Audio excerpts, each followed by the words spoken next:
La balado-diffusion de cette semaine est une présentation de JN Auto, vente et financement. Voiture presque neuve, plus de 35 véhicules électriques à partir de 50 $ par semaine. Montréal Autoprix installe non pas une, mais 2 bandes de recharge rapide. Un concessionnaire de véhicules électriques voit le jour à Trois-Rivières. Lionel Suissa a débuté son périple qui l'amène à traverser l'Europe du sud vers le nord. Des statistiques faites par l'Association des véhicules électriques nous montrent que 84% des gens ont acheté leur véhicule, 60% ont un port de recharge rapide et beaucoup d'autres informations sont disponibles. Les résultats de l'Assemblée générale annuelle. La loi zéro émission, on vous démêle un peu le concept de subvention et de quota. Les événements à venir dans les prochaines semaines dans le monde de l'électromobilité. Tout ça et bien plus encore dans ce 9e épisode de la balado-diffusion Silence, on roule.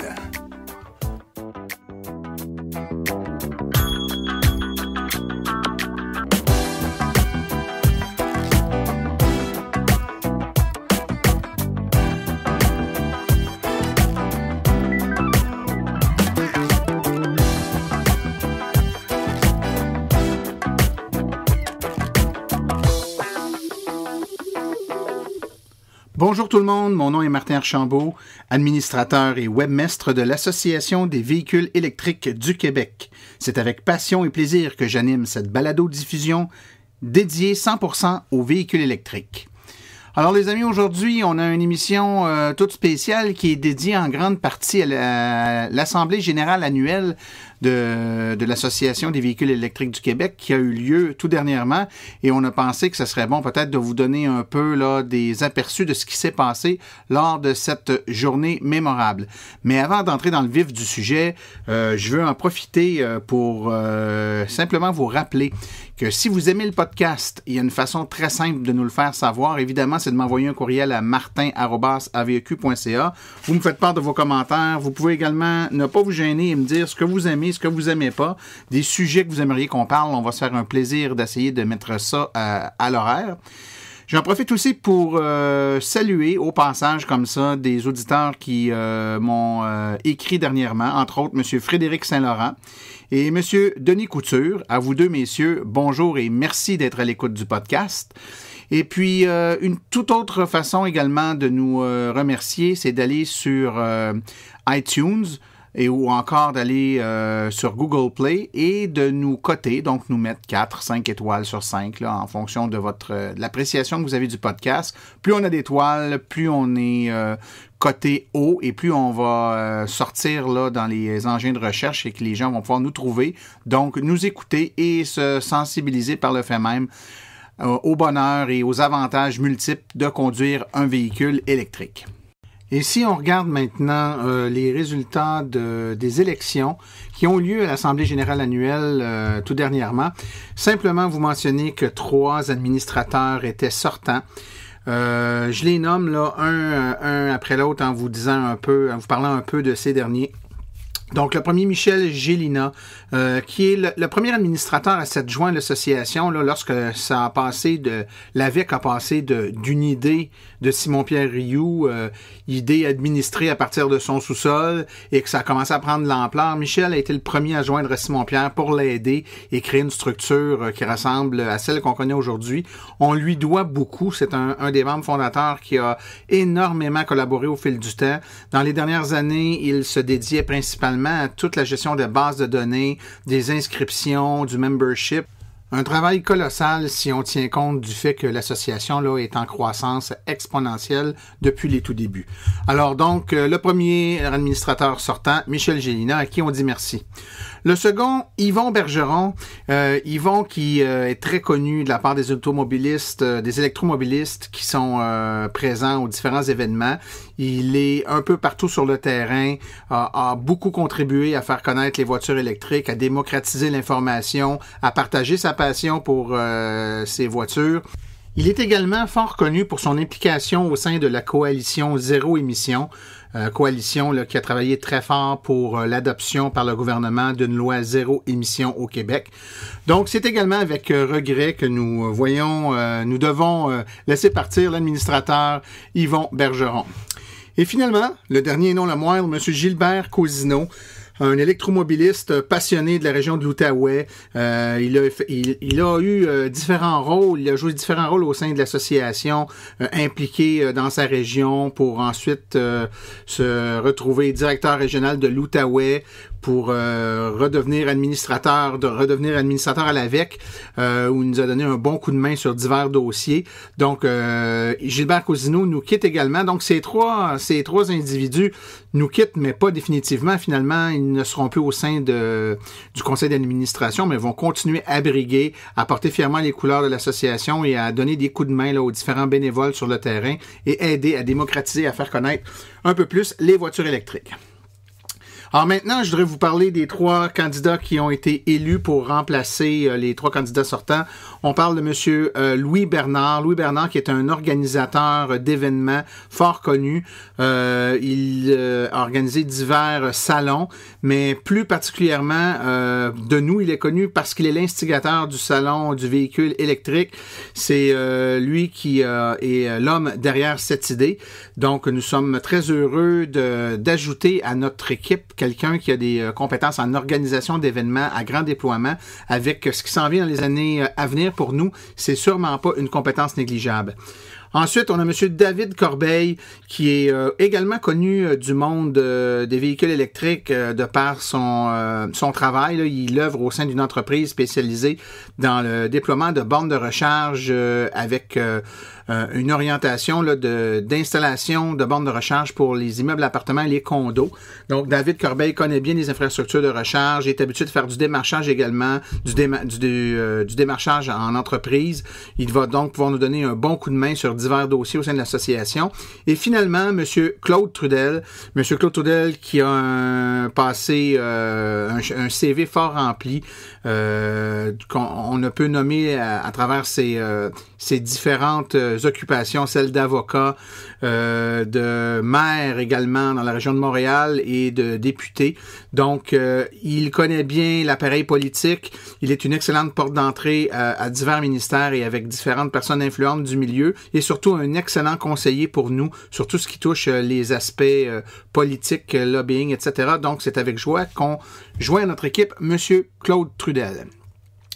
Alors, après avoir fait cet aperçu de ce qui s'est passé à l'Assemblée générale annuelle en termes d'élections, je vous propose qu'on aille tout de suite écouter quelques petits bulletins de nouvelles sur les actualités de l'électromobilité et on poursuivra ensuite avec d'autres informations sur l'Assemblée générale annuelle.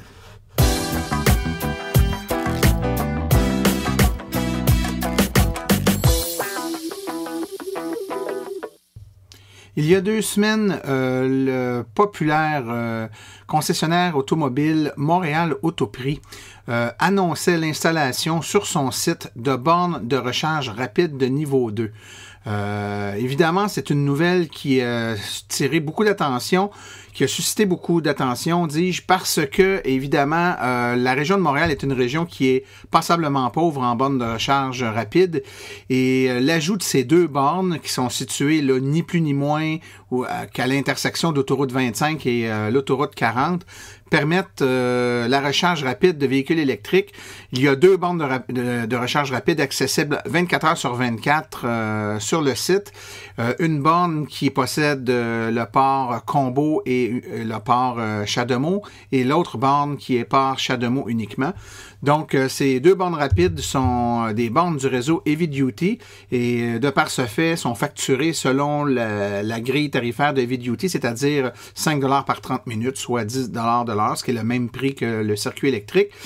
Et ces bornes de recharge donc, sont accessibles, comme je disais, 24 heures sur 24, 7 jours sur 7, là, directement par le côté de Montréal Autoprix, qui est situé là, à Montréal, intersection des autoroutes 25 et 40. Superbe initiative qu'encourage l'AVEC. Ça montre que lorsque l'on veut, on peut. Et espérons que d'autres commerces, voire même d'autres concessionnaires emboîteront le pas et deviendront eux aussi des stations-service pour voitures électriques. On annonçait la semaine dernière que la famille André qui est fort connu là, du monde des électromobilistes, ouvre une concession de véhicules entièrement électriques à Trois-Rivières. En effet, le 4 mai dernier, la famille André, qui est fort connue en Mauricie, par l'entremise là, de son entreprise Pièces d'auto Simon André, a procédé à l'inauguration d'une première concession automobile qui ne propose que des véhicules électriques et hybrides branchables. Cette nouvelle concession a ouvert ses portes là, au 7050 boulevard Jean 23, dans l'ancien garage Acura de Trois-Rivières. Donc, s'il y a des gens qui sont intéressés à aller faire un tour puis voir un excellent choix de véhicules électriques ou hybrides branchables, ben c'est une destination de plus qu'on peut ajouter pour faire notre choix. Il y a de cela quelques semaines, j'avais en entrevue pour vous sur le podcast notre ami Lionel Suissa qui vous présentait son projet de périple qui l'amène à traverser l'Europe du sud vers le nord, donc de Barcelone en Espagne pour s'en aller complètement au nord de l'Europe. Eh bien, le périple est commencé et tel que nous l'avions annoncé, vous pouvez suivre le périple de Lionel via le site web de l'AVEC. On a un blog qui a été ouvert là, spécialement pour lui, ce qui lui permet à tous les jours de poster des photos, des vidéos, des récits de son périple. C'est fort intéressant. Je vous suggère d'aller jeter un coup d'œil là-dessus. Ça vous fait voir du pays, ça vous montre les défis de traverser tout un continent comme ça en véhicule tout électrique. Le site web pour rejoindre le blog de Lionel, c'est fort simple, www.aveq.ca/Lionel. L'association a procédé il y a quelques semaines à un sondage, un grand sondage auprès de ses membres. On le fait sur une base annuelle afin de tracer un portrait de l'électromobiliste québécois. Eh bien, nous publions il y a de cela quelques jours des résultats de ce sondage qui explique un peu, qui décrit le portrait de l'électromobiliste au Québec. Et évidemment, il y a certains chiffres qui ne surprennent pas, d'autres qui peuvent être un peu plus cocasses. Disons simplement, si on veut résumer un peu le tout, que l'électromobiliste type au Québec, c'est à 87% des hommes, dont l'âge médian se situe entre 46 et à 55 ans, et dont le salaire annuel est entre 60 et 70 000 $ annuellement, avec un niveau d'éducation qui en moyenne est de niveau collégial. Donc, c'est un portrait qui a très peu changé si on compare avec ce qui a été mesuré dans les années précédentes. Parmi les propriétaires d'une deuxième voiture, si elle est électrique, c'est la Chevrolet Volt qui est la plus populaire lorsqu'on demande cette question. Il y a un nombre impressionnant de propriétaires, de gens qui conduisent des voitures électriques qui sont propriétaires de leur voiture, c'est-à-dire qui ne l'ont pas louée, 84%, et plus de 60% d'entre eux possèdent un port de recharge rapide sur le véhicule. On note aussi que la plupart des gens ont une voiture à essence comme second véhicule et que 92% en sont propriétaires. Si on regarde les véhicules électriques en commande, 15% nous disent avoir mis un dépôt pour une Model 3 de Tesla et 5% attendent une Chevrolet Bolt. Sans surprise, les gens qui ont des téléphones intelligents et les gens qui ont des voitures électriques, ça se rejoint. Donc, il y a une proportion très grande des propriétaires de véhicules électriques qui ont des téléphones intelligents, la majorité possédant des appareils Apple. Les déplacements des électromobilistes, maintenant, on peut prétendre que la distance moyenne pour aller au travail est de 21,5 km, que le plus long déplacement pour la plupart d'entre eux est de 230 km, et que les déplacements totaux effectués en véhicule électrique pour la moyenne des gens qui ont été sondés est de 30 000 km. 26% seulement se stationnent dans le garage l'hiver. Ça veut donc dire que près du 3/4 des électromobilistes ont une voiture qui couche dehors. Eh bien oui, il y en a qui pensent que l'hiver, une voiture électrique, ça peut pas coucher dehors. Ça peut coucher dehors, il faut juste la faire préchauffer électriquement là, avant de quitter si on veut avoir un rendement optimal. La satisfaction est quasi unanime puisque près de 90% des gens ont fait le choix pour des raisons d'écologie et qu'une très grande majorité des répondants disent que leur prochain véhicule sera 100% électrique. Et lorsqu'on demande aux électromobilistes quelle serait l'autonomie souhaitable pour votre prochain véhicule, le nombre de kilomètres qui est le plus populaire est de 335 km d'autonomie. Alors voilà simplement un court aperçu de ce qui est à tirer comme information du sondage. Bien entendu, si vous allez lire l'article complet sur notre site web, vous allez avoir plus d'informations.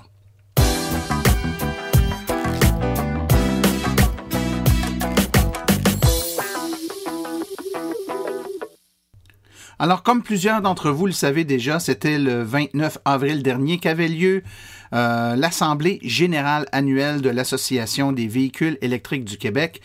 À toutes les années, l'association donc convoque tous ses membres, qu'ils soient membres amis ou membres hors, à participer à ce grand happening qui se veut une manière ou une façon directe de communiquer avec nos membres, de leur faire une rétrospective de toutes les activités, les événements, les démarches, les programmes, les alliances. Bref, faire une rétrospective complète de ce que l'association a fait pour eux pendant l'année en cours. On en profite aussi pour présenter les projets qui sont sur la table, vers quoi on a l'intention de travailler dans l'année et les années à venir. Évidemment, il y a une reddition de comptes, les chiffres de l'année. Et puis, comme toute bonne assemblée générale, il y a des administrateurs qui quittent pour lesquels le terme de leur mandat est terminé et d'autres qui se joignent à nous. Alors, cette année, on avait une année où on avait 3 membres de l'exécutif qui étaient sortants et qui ne désiraient pas se représenter. Et on peut dire que c'est un repos bien mérité pour ces 3 soldats-là des premières heures. Donc, M. Michel Gélina, M. Yvon Bergeron et M. Gilbert Cousineau. Donc, 3 administrateurs de longue date qui ont donné de bonnes années, de bons et loyaux services pour l'association. Et puis, ils ont été remplacés par un vote. Il y a eu 4 mises en candidature et 3 de ces candidats-là ont été élus à des postes pour remplacer les 3 administrateurs sortants. Donc, les 3 personnes élues sont respectivement M. Louis Bernard, M. David Corbeil et M. Claude Trudel. Alors évidemment, c'est une journée fort remplie. Beaucoup de choses ont été présentées, ont été dites. Les gens qui étaient sur place pourront vous le confirmer. C'était toute une journée. Et évidemment, dans des journées comme celle-là, on essaie d'en profiter pour également en donner un peu plus à nos membres. Alors on avait sur place 3 conférenciers qui ont donné des conférences de très haut calibre, qui ont été appréciées de façon assez généralisée de la part des gens qui étaient là. On a eu une conférence de Mme France Lampron, directrice du circuit électrique, qui nous a expliqué un peu, qui nous a présenté les enjeux que rencontre une entreprise comme Hydro-Québec et le circuit électrique quand vient le temps d'administrer, de gérer, d'entretenir et de déployer un réseau de bornes de recharge. Beaucoup d'informations, beaucoup d'informations aussi, je dirais entre guillemets privilégiées pour les gens qui étaient là sur le futur du réseau, les plans, les stratégies à venir, tout ça, c'était bien intéressant. On a eu également M. Thierry Saint-Cyr, chef des infrastructures et projets spéciaux et affaires publiques chez Théo Taxi. M. Saint-Cyr est venu nous parler un peu de ce qu'est la flotte de véhicules électriques de Théo Taxi, tout en nous présentant lui aussi les enjeux que revêt de se lancer vers une entreprise 100% électrique aujourd'hui. Et puis les enjeux, je vous donne un petit scoop, même si vous n'étiez pas là, c'est pas des enjeux technologiques, les véhicules vont bien, il n'y a aucun problème à ce niveau-là et toute la technologie qui gère les courses, les changements de véhicules, les recharges, ça fonctionne bien. Les enjeux sont beaucoup plus du niveau humain que du niveau technologique. Et finalement, la 3e conférence, fort prisée des amateurs de véhicules électriques et de ceux qui aiment un peu plus la recherche, le développement, l'avant-garde. On a eu Pierre Langlois, physicien, auteur du livre Rouler sans pétrole, qui est venu nous donner une version, je dirais, boostée des conférences qu'il donne d'habitude. Il est habitué de présenter des conférences à des gens qui sont un peu moins initiés, disons, que les membres de l'association. Alors, il en a profité pour faire une version bonifiée de ses présentations normales, aller un peu plus loin, parler un peu des sources d'énergie d'avenir, l'avenir des véhicules électriques, le lien aussi entre toute la transformation énergétique qui se vit sur la planète et l'orientation que prennent les transports électriques, que ce soit transport pour les particuliers autant que pour les transports en commun, transport de marchandises, etc. C'était très intéressant, une journée fort complète. Je vous propose donc d'écouter 3 courtes entrevues avec des personnes importantes lors de cette assemblée. D'entrée de jeu, je vous propose d'écouter un court entretien avec M. Claude Trudel, qui a été nouvellement élu au sein du conseil d'administration. Alors, écoutons sa réaction, là, quelques minutes à peine après son élection. Alors, je suis présentement en compagnie de Claude Trudel, qui vient d'être élu au conseil d'administration de l'AVEC. Tout d'abord, félicitations, Claude. Merci, c'est gentil, je l'apprécie. Écoutez, c'est pas votre première expérience sur un conseil d'administration. Je pense qu'on vient de recruter une grosse pointure. Ben là, c'est vous qui le dites, c'est pas ma première fois sur un conseil d'administration, je ne les compte plus. J'en ai encore quelques-uns, j'en ai eu beaucoup dans ma vie. Mais j'ai toujours pensé que faut être bénévole, il faut avoir ce genre de cause-là. Il faut croire à la cause qu'on défend. Ah, bien entendu. Puis je pense que vous allez être bien servi à l'AVEC. On est des gens qui croyons beaucoup. Évidemment, pour les gens qui n'ont pas assisté à l'AGA, vous vous êtes super bien présenté, mais vous avez entre autres conclu votre présentation en nous parlant un peu de ce que vous avez l'intention d'amener à l'AVEC, votre contribution. Si vous vouliez nous résumer ça là, pour les gens qui nous écoutent. Oui, rapidement, disons que j'apporte d'ailleurs d'abord mon expérience.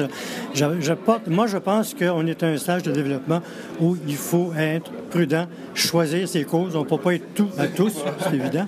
Donc, il faut vraiment se concentrer sur les premières tâches parce qu'on est appelé à se développer. Le danger, c'est qu'on se développe à gauche, à droite, en haut, en bas, au centre. Et il faut être très, très prudent. Et je m'inscris à ce que j'ai dit, moi, le changement dans la continuité. Ce qui a été fait est absolument exceptionnel en 4 ans. C'est rare qu'on voit au Québec des associations se développer aussi rapidement. Et moi, je vais encore contribuer. Il me reste encore quelques bonnes années et ça me tentait de contribuer. Bien, c'est avec plaisir qu'on va travailler ensemble dans les prochaines semaines, prochaines années. Claude, merci beaucoup. Merci, c'est moi qui vous remercie. Alors, c'était M. Claude Trudel, là, nouvellement nommé au sein du conseil d'administration de l'association. Ben, dans une journée comme celle-là, où l'association met ses tripes sur la table, ouvre ses livres, donne l'information à ses membres sur ce qu'elle a fait avec humilité, avec un sentiment aussi très grande fierté et un sentiment profond que tout ce qui a été fait surtout et en grande partie grâce à l'énorme quantité de bénévoles présents. Si vous connaissez nos chiffres, là, vous le savez, on a une proportion de bénévoles qui est tout à fait anormale dans une association. Je m'explique, c'est-à-dire qu'il est courant, bien sûr, dans une association d'avoir des gens qui se portent volontaires, bénévoles, pour donner un coup de main, pour participer, mais jamais dans une proportion aussi grande que la nôtre. C'est une quantité phénoménale de bénévoles qui sont présents dans toutes les régions du Québec. Je tiens à le mentionner, quand on fait des événements, des essais routiers, que ce soit des séances d'information, des conférences, on a toujours des gens un peu tout partout, puis on est fiers. On a aussi une responsabilité, la responsabilité de répondre aux attentes des membres, la responsabilité de faire en sorte qu'avance la cause que l'on défend, que notre mission soit mise de l'avant. Et puis ce fardeau-là, veut pas, le président finit toujours par la porter d'une façon peut-être un peu plus directe que les autres. Et puis notre président Simon-Pierre Rioux, qui était présent, qui était sur place lors de la journée, bien entendu, a pris le micro à plusieurs reprises, était à l'avant-plan, et je lui ai demandé comme ça, là, à chaud, ses impressions sur les élections, sur la conférence, parce qu'au moment où je l'ai interviewé, on venait d'assister à une des conférences. Donc, ses impressions sur cette journée-là qui était déjà bien entamée. Alors, écoutons le président de l'Association des véhicules électriques du Québec, M. Simon-Pierre Rioux. Alors, je suis en compagnie de Simon-Pierre Rioux, le président de l'AVEC. Ça va bien, Simon-Pierre? Oui, ça va très bien, Martin. Comment tu trouves que ça se passe jusqu'à date? On est à peu près, peut-être le 2/3 de l'événement de passé. Les élections ont eu lieu. On est en pleine conférence. Es-tu satisfait de l'AGA à venir jusqu'à date? Écoute, Martin, je suis vraiment très, très heureux de ce qu'on a réussi à accomplir jusqu'à date. C'est une organisation aujourd'hui qui a été exécutée de main de maître. Ça la professionnelle. On a eu une foule record pour un des premiers AGA qu'on a eu où pratiquement tout le monde s'est présenté. Les conférenciers ont été un bel ajout cette année. On a eu France Lampon qui nous a présenter quelques informations mieux comprendre un peu le réseau de bornes. Donc, certaines informations un peu privilégiées, avouons-le, hein, les gens sur place en ont eu pour leur argent. Oui, je pense que même les administrateurs de l'AVEC ont aussi été assez impressionnés par ce qui avait été présenté, parce qu'on croit être dans le secret des dieux, mais on ne l'est pas toujours. Fait que là, je pense qu'on a été une salle complète dans le secret des dieux. Je vais suggérer aux gens qui puissent regarder cette conférence-là à l'avenir, qu'on va mettre sûrement sur notre site, notre chaîne YouTube. Mais sinon, au niveau des élections, ça s'est bien passé. Les gens ont trouvé ça intéressant. Ce que j'ai aimé, c'est le fait qu'il y avait beaucoup de participants qui en étaient à leur première assemblée générale de l'AVEC.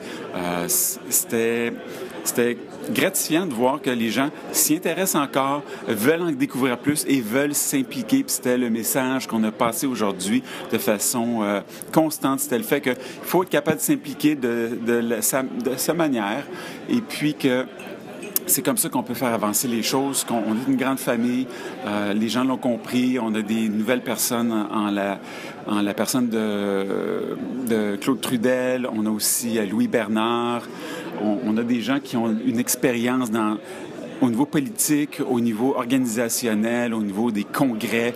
Je pense que ça va bien venir compléter le portrait des administrateurs cette année. Il y a David Corbeil avec son expertise en bornes de recharge, puis en infrastructure aussi, qui va être un très, très bel ajout à l'équipe. Donc, en tout et partout, je crois que c'est un succès, c'est un très grand succès et j'en suis très fier.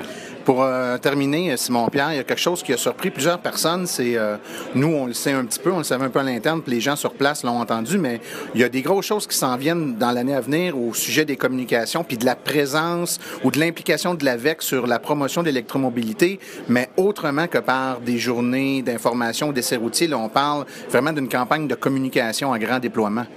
Oui, absolument. On a eu le spécialiste Maxime Baril de Quintus Communication, qui est une firme de communication spécialisée dans le développement durable, qui vraiment adhère à nos valeurs d'association, qui vont développer pour nous un plan de communication sur 2017-2018 qui vont aller venir toucher la fibre sensible du Québécois moyen sur le développement durable, sur le développement du véhicule électrique, sur l'utilisation du véhicule électrique, pour que les gens se posent la question, est-ce que c'est pour moi? Oui, c'est pour moi. Bon, comment est-ce que je peux intégrer cette grande communauté-là?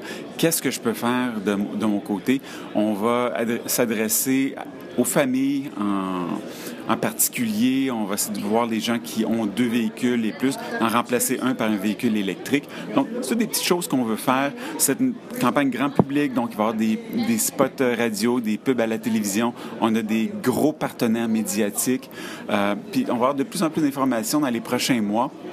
On a une porte-parole en Anaïs Favron, qui est une électromobiliste modèle, une jeune mère de famille aussi, une femme qui est très impliquée, une femme d'affaires, avec beaucoup d'énergie, beaucoup d'enthousiasme, une belle personnalité. On est très fiers qu'elle a embarqué avec nous dans cette belle expérience-là. Donc, Simon-Pierre, je suis obligé de te couper parce que sur place, il y a une conférence qui va commencer avec une présentation sur Théo Taxi. Là. Donc, on a quelqu'un de bien placé chez Théo Taxi qui va nous parler de l'entreprise et puis de leur modèle. Alors, on pourra vous donner plus d'informations dans les prochains reportages. Merci beaucoup de ta disponibilité, Simon-Pierre. Ça me fait plaisir. Au revoir.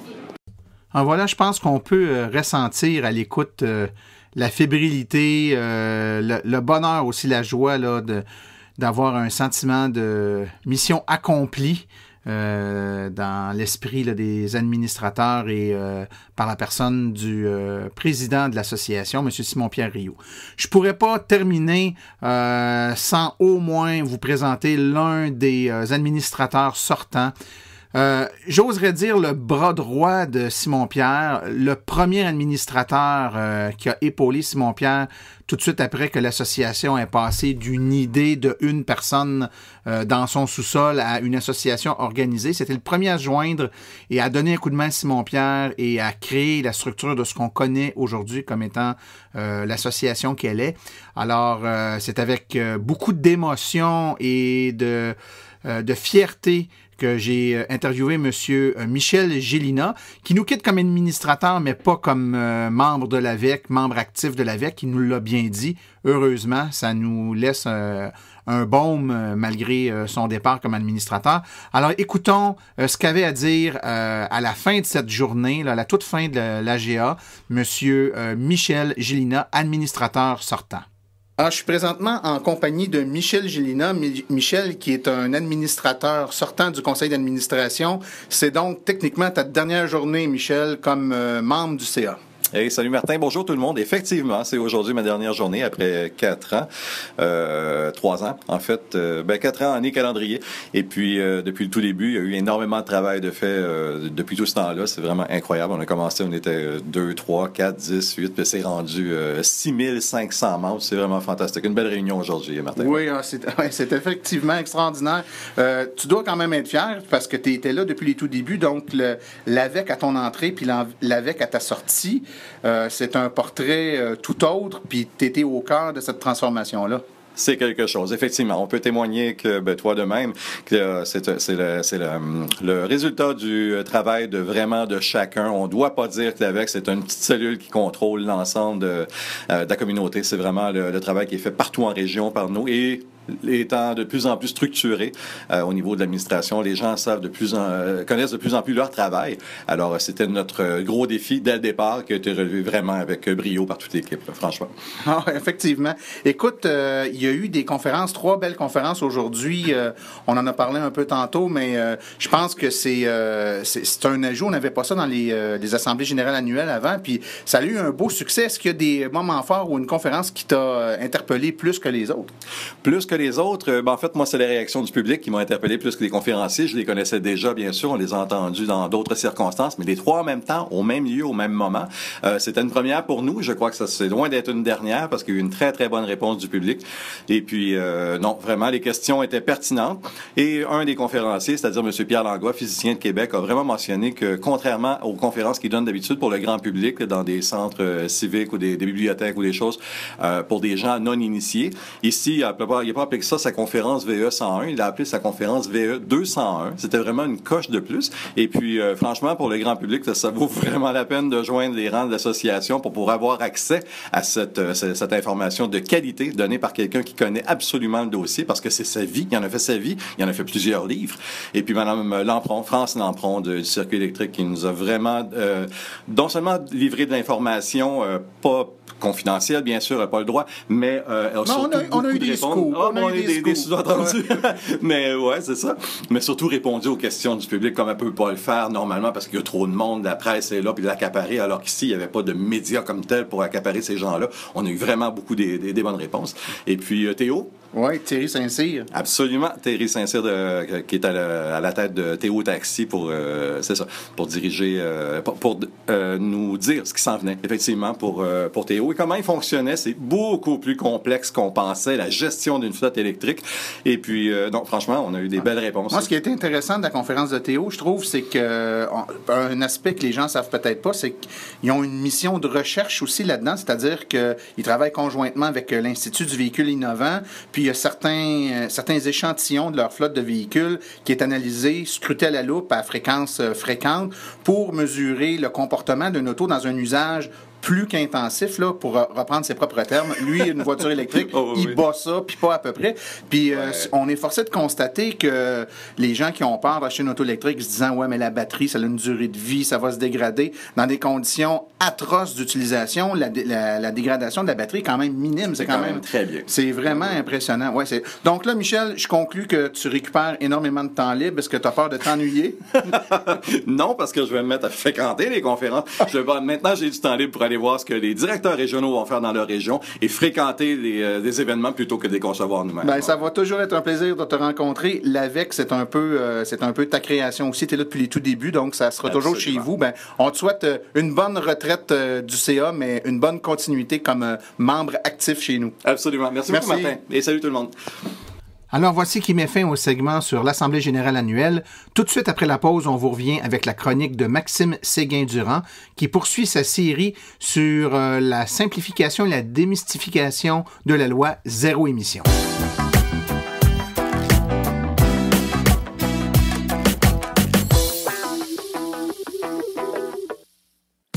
JN Auto, la référence lorsque vient le temps de se procurer une voiture électrique presque neuve. Plus de 35 véhicules électriques à partir de 50 $ par semaine. De plus, JN Auto offre une promotion exclusive aux membres hors de l'Association des véhicules électriques du Québec. Un rabais supplémentaire de 500 $ sur le prix affiché à l'achat de votre voiture. Une seule promotion par achat. JN Auto, choix, qualité et service après-vente irréprochable depuis 1982. Téléphonez-nous sans frais au 1-888-821-3084.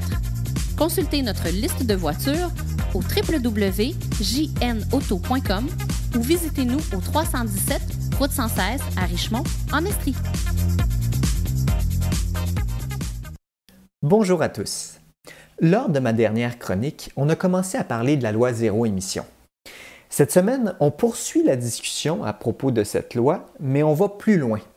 On va voir pourquoi le gouvernement a choisi d'adopter un modèle de quota pour accentuer les ventes de véhicules électriques. Bon, une petite précision. Par souci de simplicité, dans la chronique, j'utilise de manière interchangeable les mots concessionnaire et entreprise de véhicules comme Kia, BMW, etc. Je suis bien conscient qu'il y a des distinctions, mais pour le bien de cette chronique, on peut les regrouper ensemble. D'abord, des petits rappels. Il y a 2 semaines, on a vu que c'est très légitime pour le gouvernement d'intervenir et d'altérer la loi de l'offre et de la demande dans des situations où il y a des externalités, comme, dans le cas qui nous occupe, la pollution. L'idée, c'est que le gouvernement se sert de différents mécanismes pour inclure le prix de la pollution dans le prix que les consommateurs payent. Ensuite, on a vu que la loi zéro émission est une manière que le gouvernement a choisie pour s'assurer que les consommateurs paient pour la pollution de leurs véhicules à essence. Cette loi impose un quota aux vendeurs de véhicules. Ce que ça veut dire, c'est que pour avoir le droit de vendre des véhicules à essence, un vendeur doit vendre un certain nombre de véhicules à faible émission. Bon, il y a plusieurs types de mécanismes que peut utiliser le gouvernement pour internaliser les coûts de la pollution. On va bientôt se pencher sur le quota de la loi zéro émission. Mais juste avant, je veux m'attarder à une autre mesure qu'on connaît tous et dont on a tous profité. La subvention du gouvernement de 8 000 $ à l'achat d'un VE. La raison pour laquelle je veux m'attarder à cette subvention, c'est qu'on entend souvent que 8 000 $, c'est pas suffisant, que le gouvernement devrait hausser cette subvention, faire comme en Ontario et offrir un montant de 14 000 $ à l'achat d'un VE. C'est aussi une proposition fréquente des concessionnaires, des vendeurs de véhicules, qui sont bien plus chauds à l'idée que le gouvernement a privilégié une hausse de la subvention à l'imposition d'un quota comme la loi zéro émission. Alors dans ce contexte, pourquoi le gouvernement a-t-il choisi d'adopter un quota plutôt que de hausser la subvention de 8 000 $? La raison, c'est que ce n'est pas le même groupe qui supporte le coût des 2 mécanismes. Le coût du mécanisme qui sert à internaliser le coût de la pollution.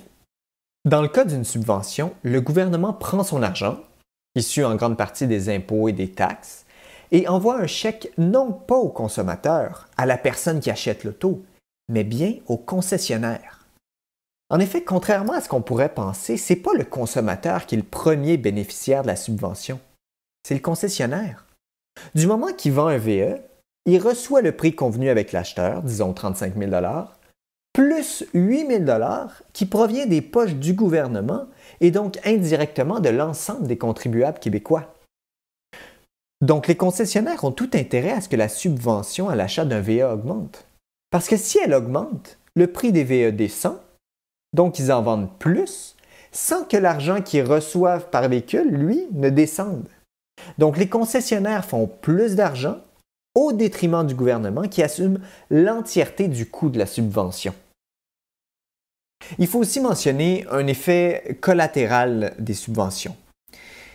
Comme le gouvernement baisse artificiellement le prix des véhicules, les entreprises n'ont pas à tout faire pour baisser leurs coûts. Le prix est déjà baissé. Donc, ça incite un petit peu les entreprises à être plus passives dans leur volonté de vendre des véhicules électriques. Maintenant qu'on s'est attardé à la mécanique des subventions, passons au quota. Donc, le mécanisme qu'a privilégié le gouvernement du Québec dans la loi zéro émission.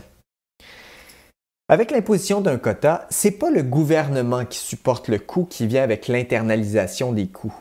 C'est les acheteurs de véhicules à essence.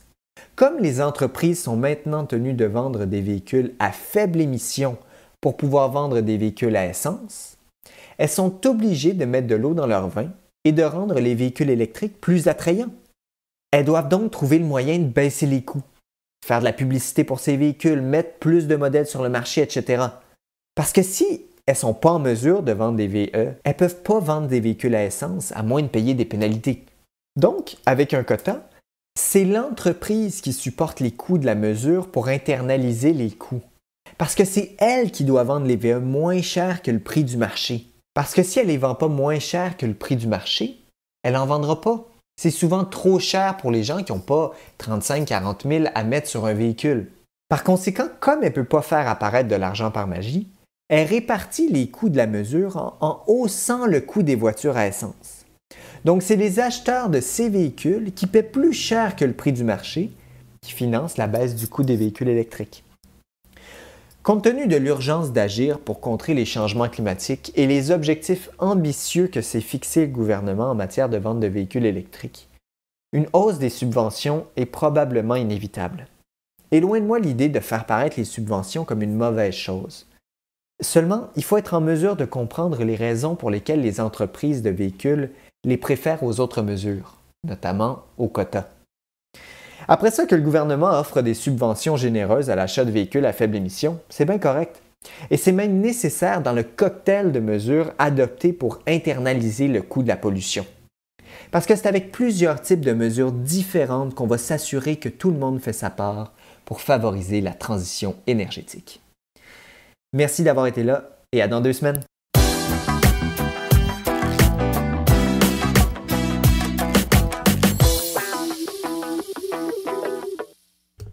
Alors voici les événements à venir dans le monde du véhicule électrique pour les prochaines semaines. Tous les mercredis Montréal Autoprix au 5600 Métropolitain-Est à Saint-Léonard. Informations sur les véhicules, essais routiers, personnes influentes de l'industrie sur place. C'est un incontournable qui revient à toutes les semaines. Commercial d'Asbestos les 12 et 13 mai 2017 à l'Arena Connie-Dion de 10h à 17h en collaboration avec JN Auto, de l'information et des essais routiers. La journée Rendez-vous Nature de Mascouche 2.0 le 14 mai 2017 de 10h à 16h au Parc du Grand Coteau. De nombreuses activités organisées par la ville, remise de fleurs, d'arbres, du yoga, des conférences nature, de la musique, du théâtre, des ateliers pour enfants et évidemment des véhicules électriques à voir, à essayer et de l'information sur place. Conférence sur les véhicules électriques vendredi le 26 mai au Juvenat de Lévis, 30 rue du Juvenat Saint-Romuald, une conférence donnée par Neil Mathieu, directeur régional de Beauce-Appalaches pour l'AVEC. 27 mai 2017, la fête des voisins de Sainte-Julienne au garage municipal de Sainte-Julienne, kiosque d'information sur les véhicules électriques. Les Amis de la Terre de Saint-Gabriel présentent en collaboration avec Mon Jardinier Métro de Saint-Gabriel un kiosque d'information et des essais routiers, donc c'est le 28 mai 2017. Et finalement, les 27 et 28 mai 2017, le Branchez-vous Québec au Centre Expo de Lévis, des conférences, de l'information et des essais routiers.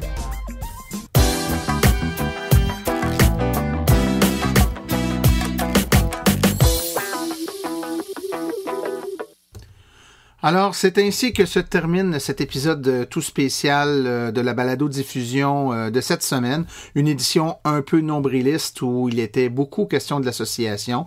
Évidemment, avec l'Assemblée générale annuelle, ça explique un peu des choses. Ça ne sera pas comme ça tout le temps. Évidemment, le podcast se veut une façon de donner le plus d'informations possible à tous les gens qui sont intéressés par les véhicules électriques. Donc, ceci conclut la présente balado-diffusion. L'AVEC remercie tous les collaborateurs, particulièrement Maxime Séguin-Durand pour sa participation aujourd'hui. Nous remercions également JN Auto, commanditaire principal de Silence on roule. La reproduction ou la diffusion de l'émission est permise, mais l'Association des véhicules électriques du Québec apprécierait en être avisée. Toutes questions concernant l'émission peuvent être envoyées à l'adresse martin@aveq.ca.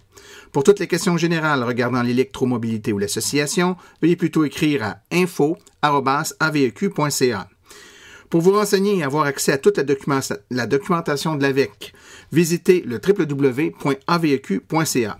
Je vous rappelle que sur notre site web, afin de vous faciliter la tâche, vous avez accès aux archives de nos balados ainsi qu'à des hyperliens vers les sites web mentionnés aujourd'hui, le tout directement au www.avq.ca/silence. Mon nom est Martin Archambault et d'ici la prochaine balado, j'espère que vous attraperez la piqûre et direz vous aussi, silence, on roule.